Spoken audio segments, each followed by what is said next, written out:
الحمدللہ اعوذ باللہ من الشیطان الرجیم بسم اللہ الرحمن الرحیم۔ خدا تعالیٰ کے ذکر کے بیان میں برادران قوم، فصل تصدیق کے اوائل زمانے میں لا الہ الا اللہ کا قائل چار چیزوں کا محتاج ہوتا ہے: تصدیق، تعظیم، حلاوت اور حرمت۔ جس کو تصدیق حاصل ہوتی ہے تو وہ لا الہ الا اللہ کہنے میں سچا ہوتا ہے اور سچے میں خود پسندی کا مادہ نہیں ہوتا، جیسے کہ اس زمانے کے بعض تارکین و کاسبین کے حال سے واضح ہے۔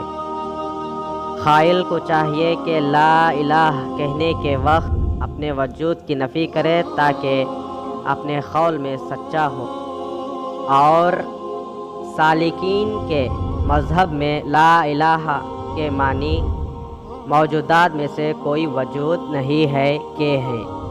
کل اشیاء کا تعلق قائل کے وجود سے ہوتا ہے۔ جب قائل اپنے وجود کی نفی کرے تو کسی شے کا اثر باقی نہیں رہے گا اور اس کو تصدیق کہتے ہیں۔ ثانی تعظیم ہے۔ قائل پر واجب ہے کہ جب موجودات سے کوئی وجود نہیں ہے کہے تو حق کو ثابت کرے تاکہ اس کی تعظیم ہو، جیسا کہ اللہ تعالیٰ نے اپنے قول کل شیء خالق الوجہ میں اپنی تعظیم کا اظہار فرمایا ہے، کیونکہ کل کو فانی سمجھنے کے بعد حق کو ثابت سمجھنا حق کی تعظیم کرنا ہے۔ ثالث حلاوت ہے۔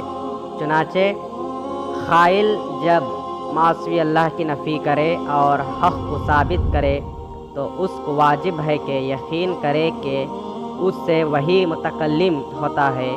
یہ بھی کہا گیا ہے کہ مذکور میں جب ذاکر اپنی نفی کر دے تو بجائے ذاکر کے مذکور ہی رہ جائے گا، اور جب یہ حالت حاصل ہو تو قائل کو حلاوت ملے گی جیسا کہ چاہیے۔ رابع حرمت ہے۔ قائل کو چاہیے کہ با یقین تمام اس امر کو جانے کے حق کے سوائے کوئی سامع نہیں ہے، کیونکہ ذکر قدیم ہے جو حادث سماعت سے سنا نہیں جاتا۔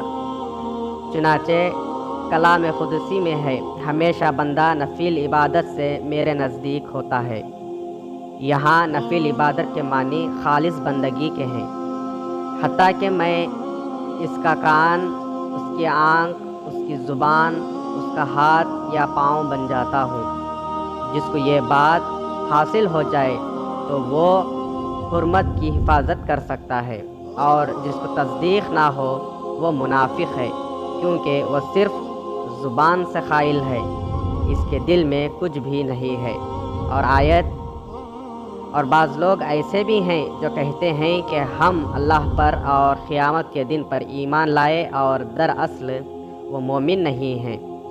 اس امر پر دلالت کرتی ہے کہ وہ دل میں اللہ اور آخرت پر ایمان لانے کی تکذیب کرتے ہیں، اور جس کو تعظیم حاصل نہ ہو تو وہ بدعتی ہے، اور جو معصوی اللہ کی نفی کے بعد وحدانیت کو ثابت نہ کرے تو وہ بھی بدعتی ہے، کیونکہ اس سے وہ بات ظاہر ہوئی جو رسول اللہ صلی اللہ علیہ وسلم سے ظاہر نہ ہوئی، بلکہ رسول اللہ صلی اللہ علیہ وسلم تو وحدانیت کے ثابت کرنے میں کامل ہیں، حتیٰ کہ فرمایا میں احمد بلا میم ہوں، یعنی میں احد ہوں۔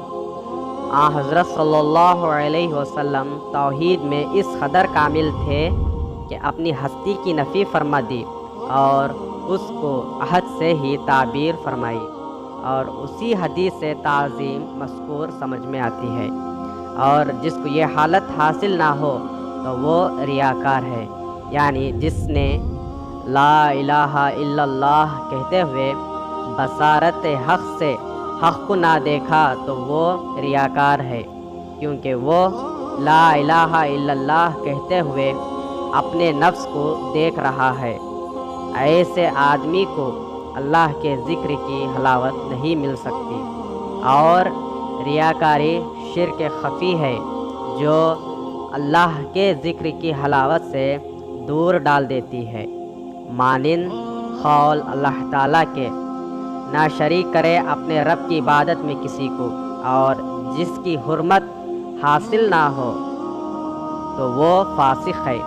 یعنی جو آدمی لا الہ الا اللہ کہنے کے وقت یہ نہ سمجھے کہ حق کے سوائے دوسرا سامع نہیں ہے تو وہ فاسق ہے، اور جس کو ایسا یقین نہ ہو کہ اللہ ہی سامع ہے اور اس سے اللہ ہی متکلم ہے تو وہ موحدین کے طبقے سے خارج ہے، گویا کہ وہ مقام وحدانیت کے دعوے میں جھوٹا ہے۔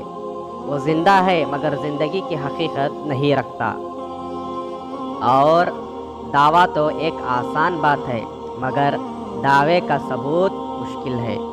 اور جانوں کے طاعات مثلا نماز، زکوٰۃ اور حج وغیرہ، کبھی ان سے بھی ریا مل جاتی ہے اور صدقے میں شباہت آ جاتے ہیں، لیکن کلمہ لا الہ الا اللہ کا ذکر مومن خالص دل ہی سے کرتا ہے اور اس میں اخلاص موجود رہتا ہے، لہذا ذاکر کے لیے اخلاص واجب ہے۔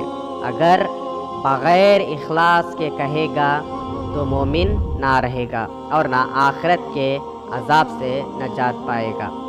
بقول علیہ السلام کے جو شخص لا الہ الا اللہ یقین خالص سے کہے تو جنت میں بغیر حساب و عذاب کے داخل ہوگا۔